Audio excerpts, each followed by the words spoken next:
জায়গায় থেকে শয়তান দুনিয়াতে নামিয়ে নিয়ে চলে আসে। সেইখানে ভুলভাল বুঝি তারা ওই নিকটবর্তী নিয়ে গেলেন। শয়তান গাছের নিকটবর্তী নিয়ে যাওয়ার পরে তাদেরকে গাছের ফল খাওয়িয়ে দিলেন। আল্লাহ রাব্বুল আলামিন বললেন, ফাহবিত মিনহা, এই আদেশ, যে বিধান আমি দিয়েছি তোমরা সেটা পালন করো না, ভুল করেছো। আদম আলাইহিস সালাম সেইখানে ভুল করলেন। তার কারণ আমাদের পিতা আদম আলাইহিস সালাম ভুল করেছে। এরপরে পৃথিবীতে যত মানুষ আসবে, পৃথিবীতে যত মানুষ আগমন করবে, সকলের ভুল হবে কি হবে না বলেন? পৃথিবীতে কোনো মানুষ সিউরিটি দিতে পারবে না আমার জীবনে কোনো ভুল নাই। তাই তো বিশ্বনবী সাল্লাল্লাহু আলাইহি ওয়াসাল্লাম বলছেন, কুল্লু বানি আদম খাত্তাউন, প্রত্যেক বনি আদম হচ্ছে ভুলকারী। প্রত্যেক বনি আদমের দ্বারা ভুল হবে, তারা হচ্ছে ভুলকারী। এবার ভুলকারীদের মধ্যে সবচেয়ে ভালো কে? ভুলকারীদের মধ্যে সবচেয়ে শ্রেষ্ঠ কে? ভুলকারীদের মধ্যে সবচেয়ে উত্তম কে?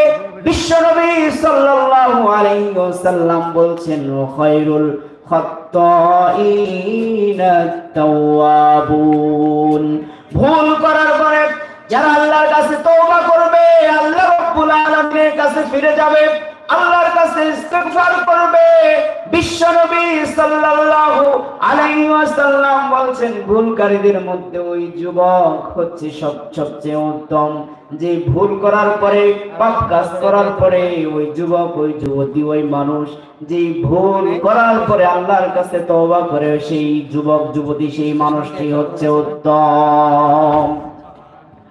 সম্মানিত উপস্থিতি, এবার কি হয়ে গেল? আদম আলাইহিস সালাম একটা ভুল করলেন। সাধারণ একটা ভুল করার পরে আল্লাহ রাব্বুল আলামিন তাদেরকে দুনিয়াতে নামিয়ে দিলেন, চির সুখের জায়গা। সেখান থেকে আল্লাহ রাব্বুল আলামিন জমিনে প্রেরণ করলেন। কিন্তু আল্লাহ রাব্বুল আলামিন বলছেন, ফাতালাক্কা আদামু মির রাব্বিহি কালিমাতিন ফাতাবা আলাইহি। আল্লাহ রাব্বুল আলামিন আদম এবং হাওয়া আলাইহিস সালাম দুইজনকে একটা বাক্য, একটা বাণী, একটা জুমলা তাদেরকে শিখিয়ে দিলেন। বললেন, তোমরা এটা দিয়ে তোমরা ইস্তিগফার করো, এই দোয়া তোমরা পড়ো, আমি আল্লাহ রাব্বুল আলামিন ক্ষমা করে দিব।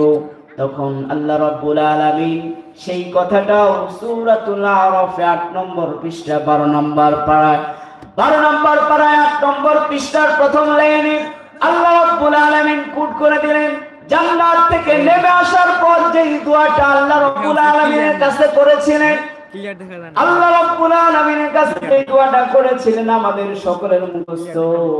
সেই আদম এবং হাওয়া আলাইহিস সালাম এই দুজনেই যে দোয়াটা পড়েছিলেন, সকলেই আমার সাথে বলুন, রব্বানা যালামনা আনফুসানা ওয়া ইল্লাম তাগফির লানা ওয়া তারহামনা লানাকুনান্না মিনাল